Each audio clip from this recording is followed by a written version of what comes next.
Love for stuff, and here I think it came in for some abuse. I was always amazed. I think we take the group too much for granted. But the one thing I was going to say was that the drag acts, you see, give shock in the States. In this country, we've accepted drag. It goes back to pantomime. In the States, they're still incredibly shocked about you in that dress. And they're very, sort of shock laughter. Jackie? Englishmen have always loved dressing up as women. Yeah. I remember my mum catching me at it when I was about Absolutely. Oh, really? 9. Yes. You've been doing it ever since, right? Yes, I can do it in public, so it's all right. Brian Tyler, do you have much trouble with transvestites in your school? If I did, I wouldn't say so.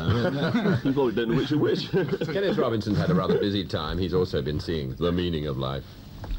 This film is disgusting, shocking, and horrifying. I'm quoting Terry from Berry Ritchie, as you may know, in the Sunday Times. This film, he says, is the most disgusting, shocking, horrifying, uncaring, tasteless, cynical, anarchic, blasphemous, smutty piece of entertainment I have ever been lucky enough to see.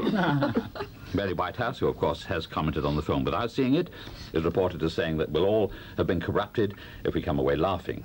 And if I did laugh, I'm sorry, Mrs. Whitehouse, it may be because I knew it was a funny film, because I read that Terry Jones had said so, and that was all he meant it to be. A funny film with this childbirth scene where a doctor severs the baby from the mother with meat chopper, the organ transplant scene where a liver is removed from a donor who's still alive, spraying blood all over his surgeon, his living room, and his young son who looks in to say he's just going out, and the now famous restaurant scene where a very fat man is continually sick over everything and everybody, and finally explodes the contents of his stomach across the room, sitting with his chest open and all his organs palpitating.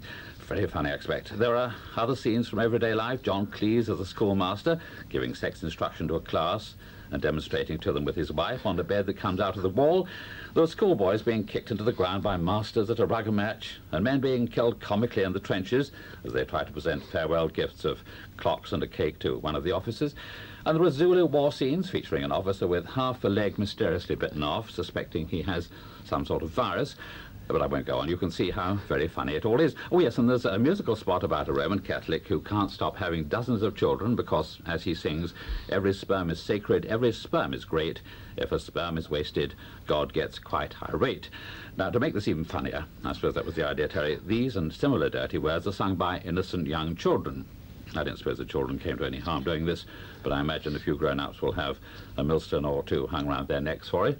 Apart from this, I seem to have accepted the rest of the film in a numbed sort of way. Maybe it's because I appeared recently on stage with Terry Jones and Michael Palin, and they persuaded me to take off my trousers in public in a comedy sketch. So I'm already slightly corrupted with my Marks and Spencer sewn-up underpants.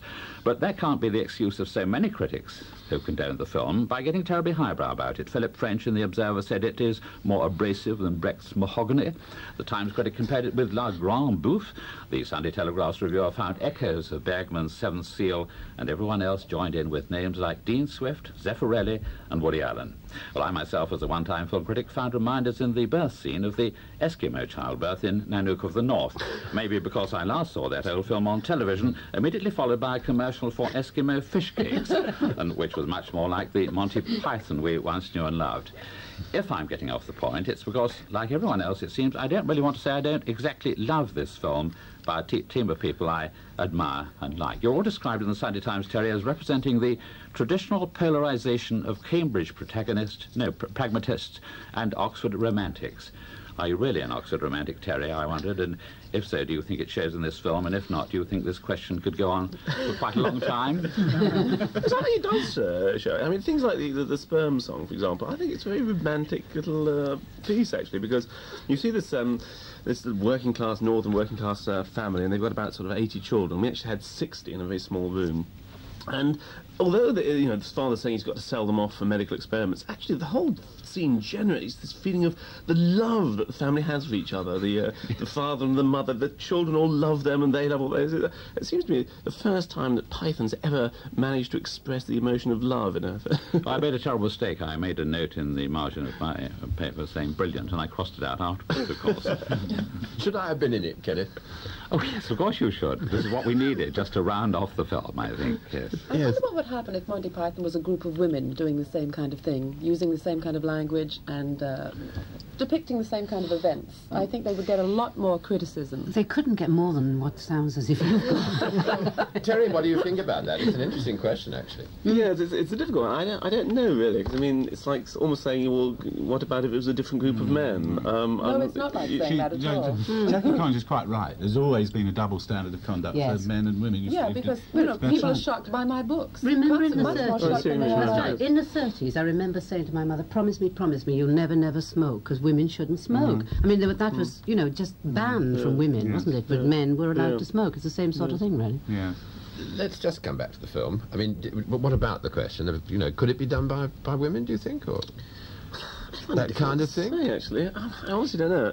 Or do you have a license that nobody else has? I mean, maybe because you're men, maybe because you're Pythons, I don't know. I mean, we find it gets very complicated at times. Like I remember in The Life of Brian, when we were playing women dressed up as men, that was quite quite difficult to do. But I'm sorry, I'm getting off the point. But you know, listening to the reactions to your film, right? Do you now regret making it? But heavens no, it's the best thing we've done. Is it? Yes, I think so. Can I ask one thing? Can I ask Terry, why is it the best thing you've done?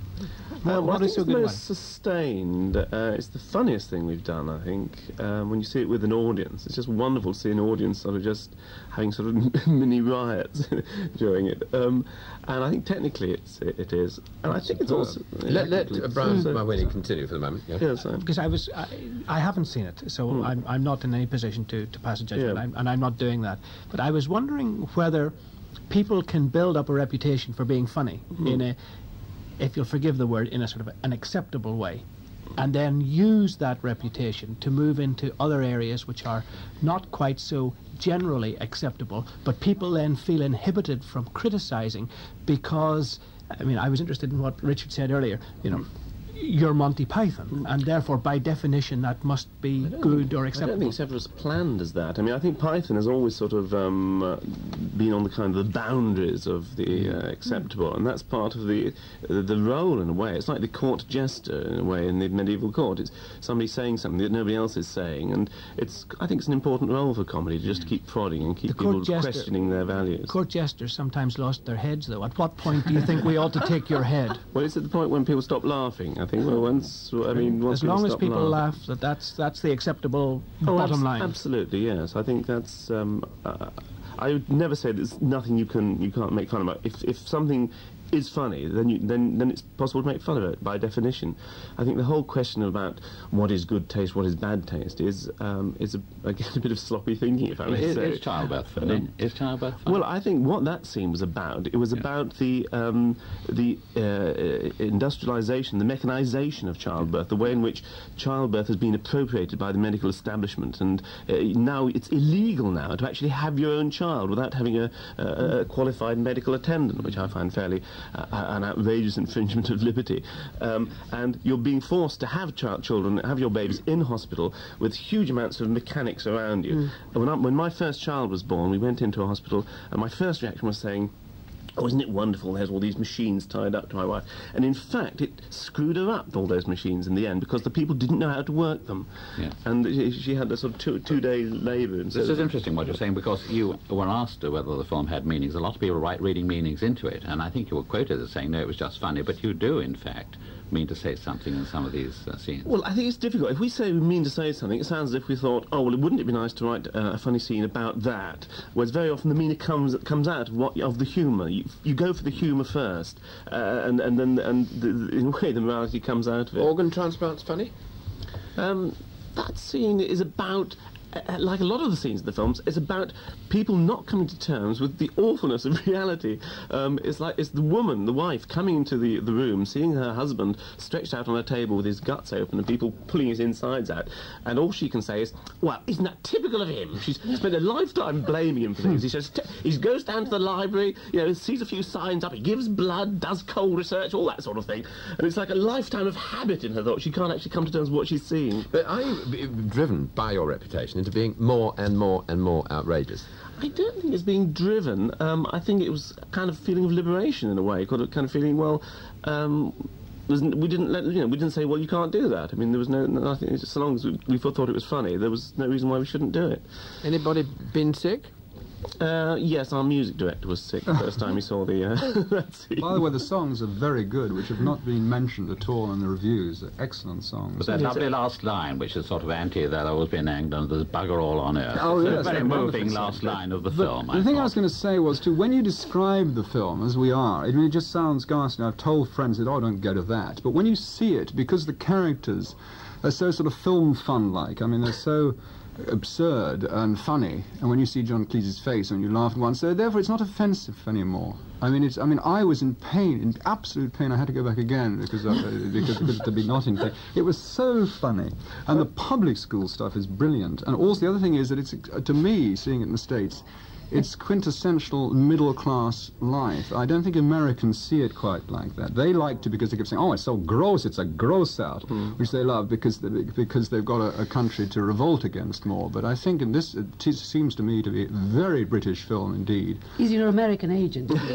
No, I'm trying to go on like this, but I mean, I was obsessed with this damn film. I kept telling friends. Well, I told friends and they were bored by my telling them. They said it sounds ghastly. It's funny, my wife says that the first time she saw it, she didn't laugh. She was kind of slightly stunned by it, and it was only seeing it the second time that she started laughing, and I think that maybe... Brian Tyler, do you have a great desire to see the film we've been talking about for the last 10 minutes or so? Oh, I don't know, having heard it. I always thought that Monty Python was rather literary, and the humour and so on, and indeed the other two films were. This one seems to me to not to be so, on the evidence of what we've heard. I think one either disapproves or approves depending on one's kind of base view of life, whether one's anti-authoritarian by instinct or authoritarian by instinct. And I think the criticisms that are levelled against Monty Python are about this. They're somehow a threat to the established order. Well, I think it's the absolute opposite of this report on popular TV and school children. The Life of Brian was saying, you know, well, you've got to think for yourselves. Yeah. And this report is saying, well, some of these programs are dangerous because people might start thinking for themselves. Yeah. Well, we ought to subtitle this programme The Life of Brian's with the two of you. But Brian Mawhinney was saying that what he deplored about television and by implication about the society was the lack of values, and that there's no apparent values are projected. I mean, in your film, Terry, I mean, is there any... have you got any feeling of values? What values do you... I think it's inevitable propound? if you're sort of serious writers, serious comedians, if you like, in a way, that values will come through. And I hope there's a kind of a view of life that is coming through the thing. But let me say, I don't think values are in what you see. I think you depict violence. I think it's fine to see violence anywhere, because it's part of life, and it's not going to corrupt anybody. What is corrupting is the attitude to that violence. Like, for instance, I think Grimm's brothers' fairy tale Snow White is a corrupting story, because at the end of that story, the wicked stepmother is punished by being made to put on red-hot iron slippers and dance until she falls down dead. That's right. And you're reading this to your little 6-year-old child, hoping she's going to go to sleep, thinking, oh, I'm so glad they punished her and tortured her like that, because she was so nasty. Now, that's condoned institutionalised violence, which I find offensive.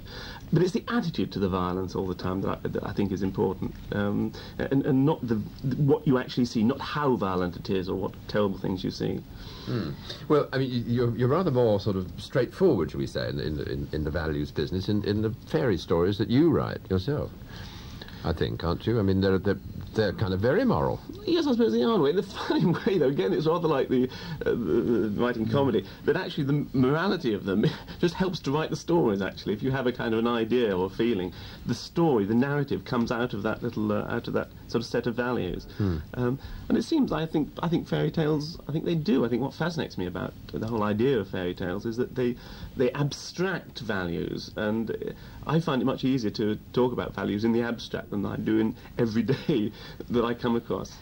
Well, you read those for your own small daughter initially, didn't you? Yes. I mean, at what stage would you like her to see your Python film? Oh, she's seen it several times. She's seen all the years. She's seen this one. She's 9. She's just turned 9. After she's read my books, Richard. I'm not sure that art be about values and morals and so on anyway, shouldn't it? Hold a mirror up to nature, whatever.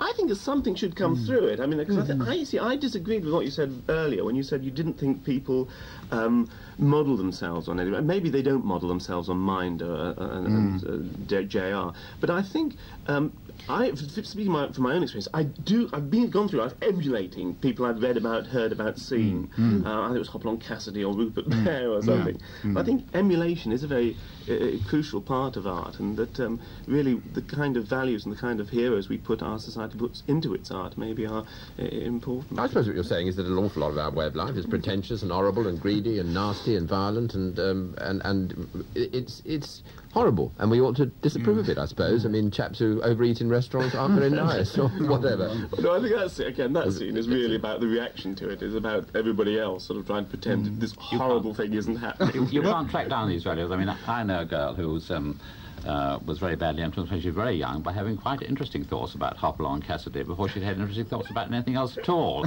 And she still talks about it, so really you can't really pin down your values. Brian Mawhinney. I'm interested in what Terry's saying, because he started off by saying that the only value of the film was to make people laugh.